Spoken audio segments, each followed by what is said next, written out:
Assalamualaikum warahmatullahi wabarakatuh. Good morning everybody. How are you today? Okay, today we are going to study about stating rules and obligation. And don't forget to give like and comment to this video ya. And don't forget to subscribe. Okay, here we go.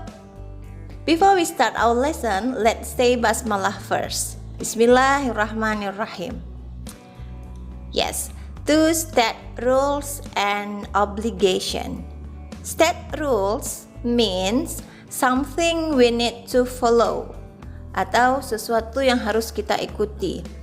Dengan kata lain, ini adalah aturan. And then obligation means something we need to do, sesuatu yang harus kita lakukan. Atau dengan kata lain, ini disebut dengan kewajiban. We use modal auxiliary must when we want to state rules and obligation. Must di sini artinya harus. Ini formulanya, subject plus must plus verb one and plus object or complement. The examples are, contohnya yang pertama, students must wear uniform. Student sebagai subjek ketemu dengan must dan ditambah dengan verb one, yakni wear, lanjut ditambah dengan complement uniform. Students must wear uniform. Kamu tidak boleh meletakkan wear ditambah plus ing, wearing, no, because the formula or pattern menggunakan verb dalam bentuk dasar atau verb base. Contoh kedua, the second example is Muslim must pray 5 times a day. Muslim must pray 5 times a day. Muslim sebagai subjeknya, must modal auxiliary-nya untuk obligation atau state rules, dan pray sebagai kata kerja pertamanya. Muslim must pray. Pray-nya ngapain? 5 times a day, 5 kali dalam satu hari. Maka ada complement menyertai kata kerjanya. Nah, sementara pola negatif dari kalimat ini yakni ditambah dengan not.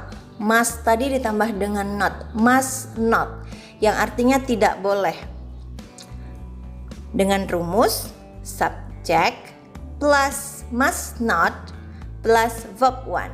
Oke, kembali lagi, ingat verbnya verb one atau verb base, lalu ditambah dengan object or complement. Contohnya, the examples are, number one, students must not come late to school. Students sebagai subjek, must not, tidak boleh. Come sebagai kata kerja pertama, come-nya ngapain? Late.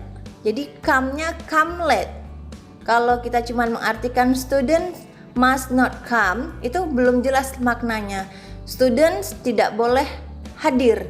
Hadirnya ngapa? Oh, rupanya hadir late to school, hadir terlambat ke sekolah. Maka diperlukan complement untuk melengkapi kata sebelumnya. Students must not come late to school. Contoh kedua, children must not resist to their parents. Jadi children sebagai subjeknya ditambah dengan must not sesuai dengan rumusnya, lalu ditambah dengan kata kerja pertama resist, durhaka atau membangkang, to their parents. Nah, ini sebagai complementnya. Nah, selanjutnya kalimat yang menggunakan must not itu biasanya kita singkat dengan mazen. Ini biasa digunakan untuk percakapan informal dialogue or conversation. Nah, mazen ini disebut dengan expression of prohibition. Prohibition itu lawan kata dari obligation, jadi prohibition itu artinya larangan. Nah, bagaimana jika kita ingin menggunakan kalimat tersebut dalam bentuk nominal atau tidak menggunakan kata kerja?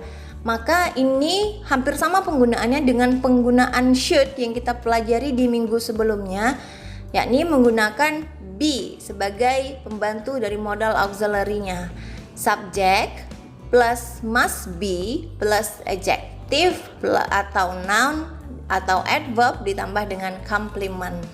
Jadi kalau bukan kata kerja yang dibahas, misalnya kata sifat, kata benda, atau kata keterangan, maka kita menggunakan must be. Nggak boleh pakai must-nya saja. Perhatikan contohnya. The first example is parents must be patient to children. Parents-nya sebagai subjek. Di sini kita menggunakan kata patient. Patient itu artinya sabar. Maka sabar adalah adjective, kata sifat. Maka tidak boleh memakai must saja, harus menyertakan be. Jadi must be. Parents must be patient to children.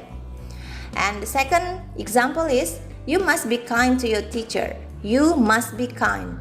Must be kind. Kind di situ juga kata sifat, ramah, baik. Jadi you must be kind. Kamu harus baik. Kepada siapa kamu harus baik? To your teacher.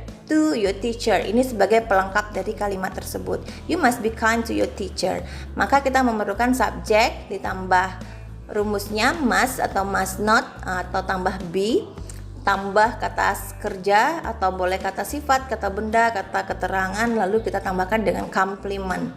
Itu baru menjadi kalimat yang benar. Okay, that's all for my video. You must study hard, you must not be lazy. At the last I say, Assalamualaikum warahmatullahi wabarakatuh. Bye bye guys.